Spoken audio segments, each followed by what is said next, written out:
application review, business review, investment, lifestyle, social politic.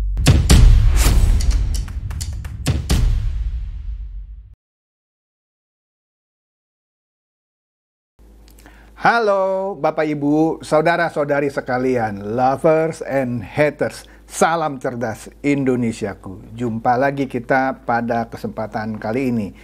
Bagi Anda yang belum subscribe channel saya, silakan subscribe channel saya. Tekan loncengnya agar Anda dapat notifikasi setiap kali saya mengupload video-video saya.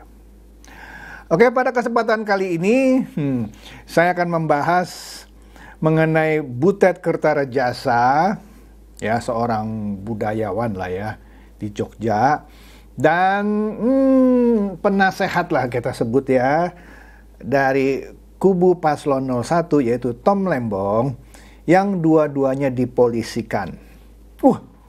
Kok begitu? Orang-orang di kubu 01 dan kubu 03 dipolisikan. Wah, ini kubu 02 ini jahat nih, ya kira-kira pasti orang ada yang berpikir seperti itu ya. Nah, kita akan lihat duduk persoalannya dan kita nilai apakah pengaduan itu mau mencelakai Butet atau mau mencelakakan Tom Lembong. Atau kita lihat juga kenapa yang namanya Butet ini dipolisikan dan juga Tom Lembong dipolisikan. Oke, kita lihat dulu nih ya.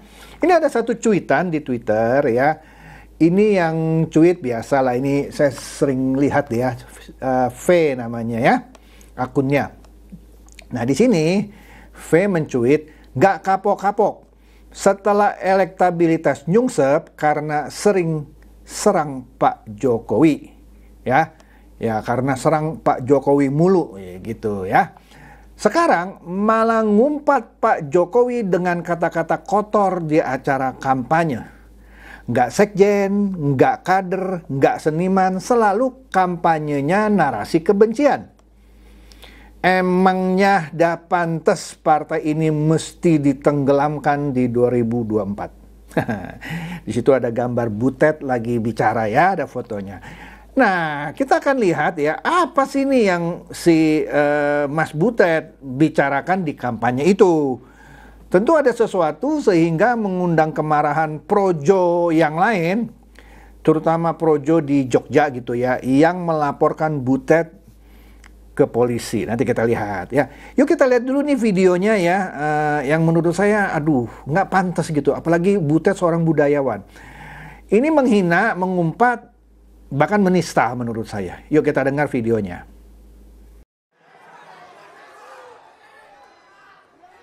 Setiap Mas Ganjar datang, lalu ada yang ngintili. Hari ini Mas Ganjar akan datang menemui kita. Kemarin sudah ada yang ngintili. Padahal sing tukang ngintil kuwi apa jenenge? Wedhus kuwi isane kudune mung ditongseng.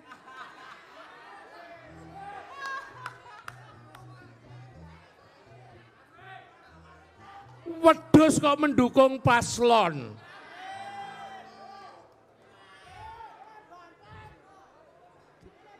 Kabeh bandeng. Oke.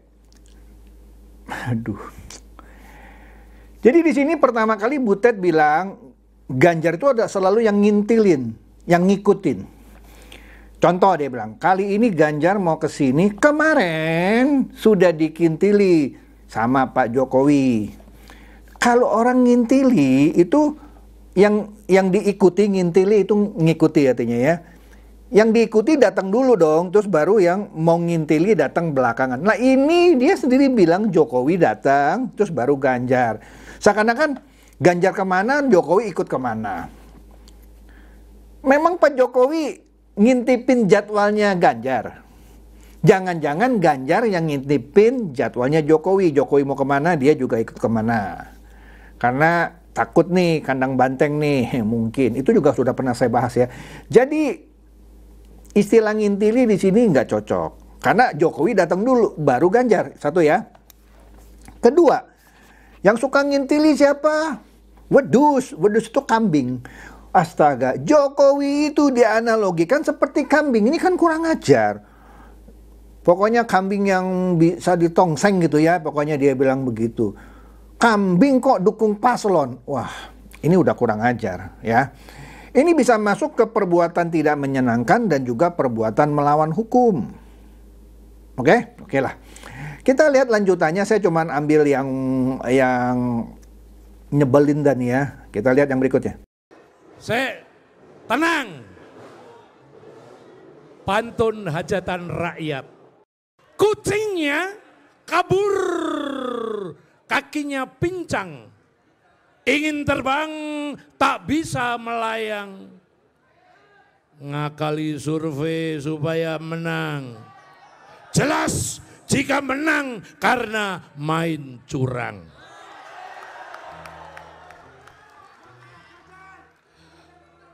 Satu-satu aku sayang ibu. Dua-dua aku sayang ayah. Jutaan Jokower merasa ditipu. Penampilannya lugu, jebol licik, ngakali mahkamah.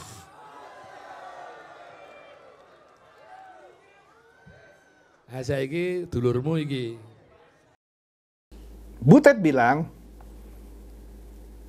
intinya Jokowi gitulah ya, ngakali survei. Lah, mohon maaf Pak Butet, Anda kan cuman budayawan, Anda nggak ngerti lah survei itu apa. Lah, survei yang dipakai oleh PDIP, misalnya Carta Politika dan SMRC, juga sudah menyatakan Prabowo Gibran itu unggul jauh 20% lebih ketimbang Ganjar Mahfud. Kok masing bilang gitu ya ngakali survei? Lah, buat apa surveinya yang dipakai oleh PDIP, Carta Politika dan SMRC juga sudah menyatakan Prabowo Gibran unggul jauh. Ini kan jahat ya. Dia bilang ngakali survei supaya menang. Kalaupun menang itu karena curang. Jadi ini bisa dikategorikan apa ya, kampanye yang menghasut. Sehingga kalau sampai 0-3 kalah, orang teringat ngomongannya Butet, tuh benar kita dicurangi. Iya kan? Waduh, Anda dengar lagi deh ya. Ini sih menurut saya nggak pantas. Oke deh, kita lanjut lagi nih yang lainnya lagi. Seharusnya kita hormati yang mimpin negara. Tapi maaf, kita muak karena dia memihak.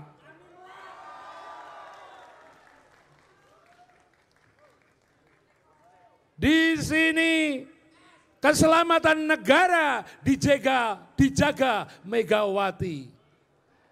Di sana sembako wirawiri dibagi Jokowi. Di sini juga ada hal-hal yang nggak pantas gitu ya. Yang mana tadi yang segmen sebelumnya saya ada lupa ya, dia berbicara mengenai mahkamah, ngakalin mahkamah. Nah di sini juga yang terakhir lah yang saya sorot itu ngomong soal pembagian sembako. Padahal sudah saya bahas gitu ya. Sembako yang di ngomongin sama si bule yang lagi disomasi itu video dari tahun lalu, April 2023. Kok sekarang masih manas-manasin orang gitu ya, bahwa itu uang kita itu dibagi-bagi, seakan-akan mau nyogok rakyat gitu ya. Saya kok jadi kasihan gitu ya sama Pak Butet ini gitu ya, yang mana seorang budayawan kok ngomongnya gitu ya. Saya kenal sama Pak Butet, cuman saya sayangkan ya seorang Butet ini seperti ini. Nah ini yang lebih kasar nih ya, kita lihat nih video ini yang menurut saya kasar banget nih. Kita lihat nih. Kalian adalah banteng-banteng ketaton. Banteng-banteng yang dilukai. Siapa yang melukai? Jokowi. Asuo.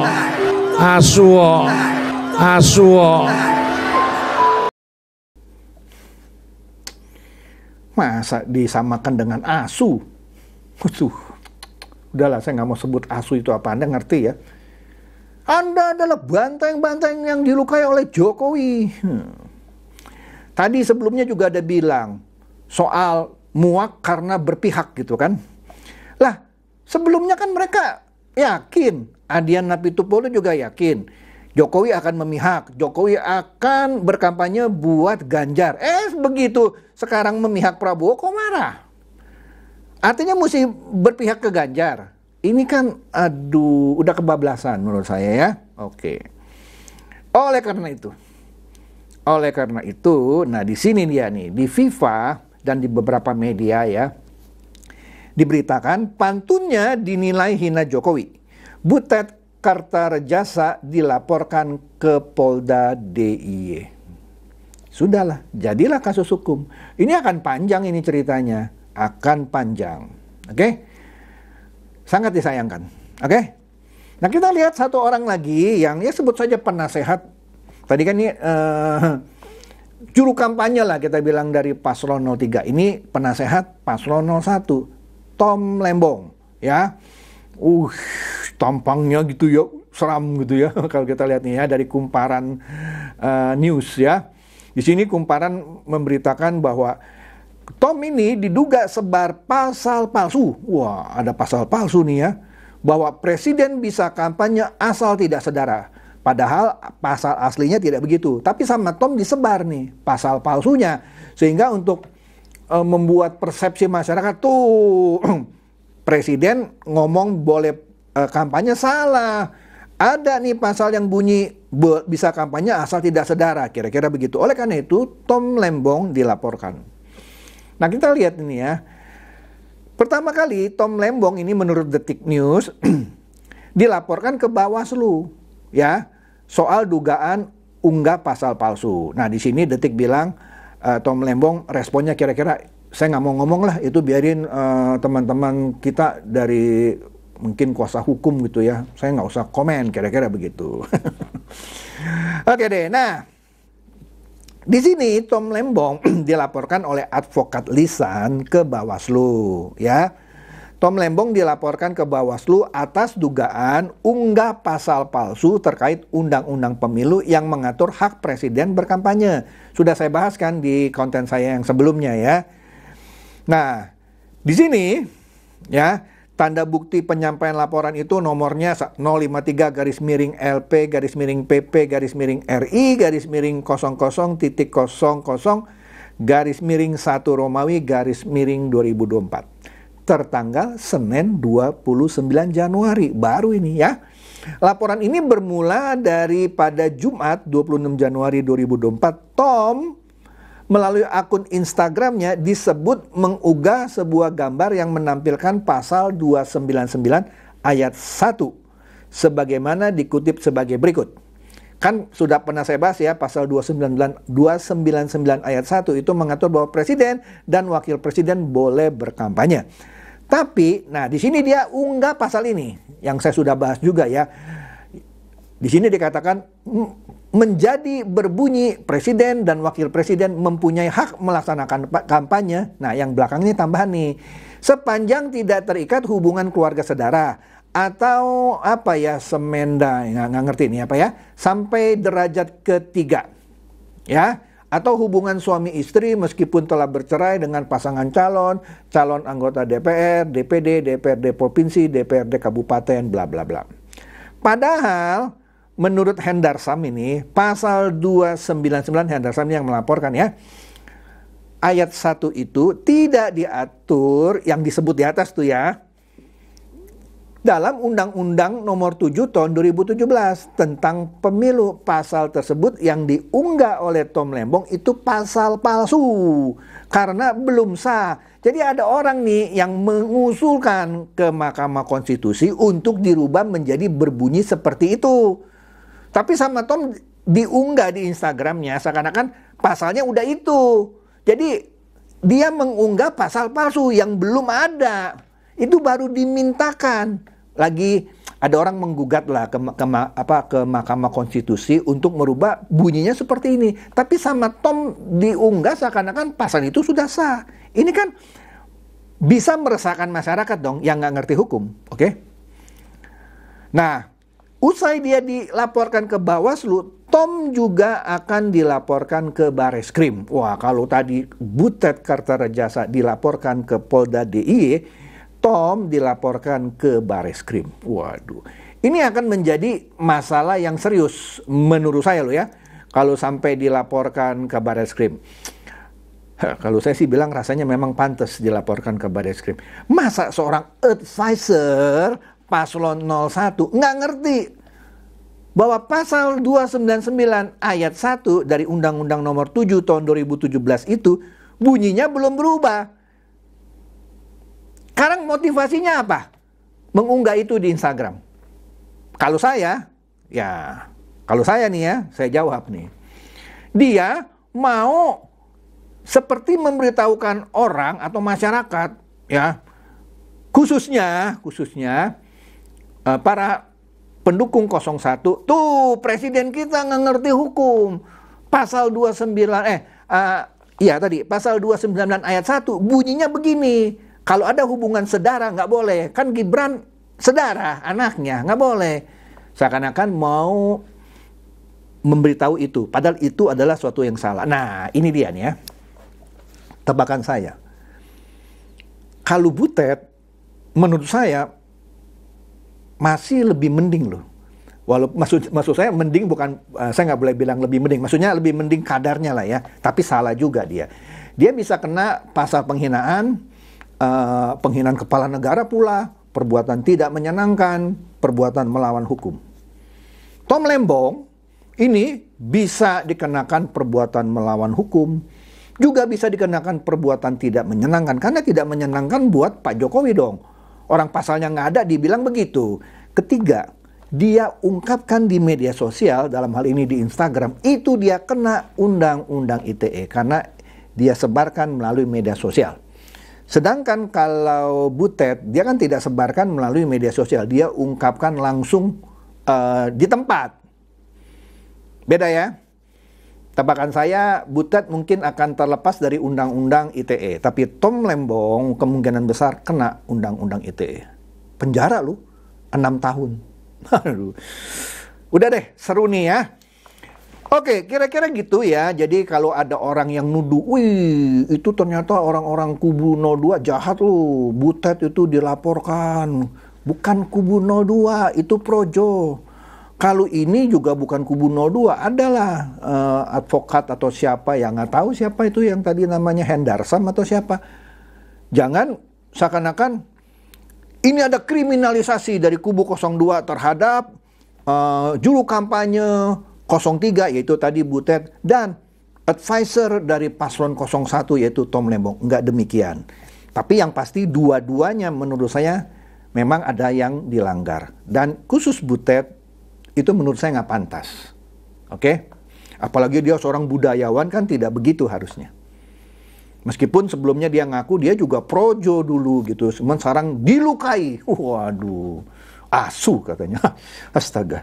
Oke deh, itu aja dari saya. Semoga ini mencerdaskan dan mencerahkan Anda semua. Silakan share video saya ini kepada teman-teman, sahabat atau kerabat supaya tambah cerdas dan tercerahkan. Seperti biasa, terima kasih.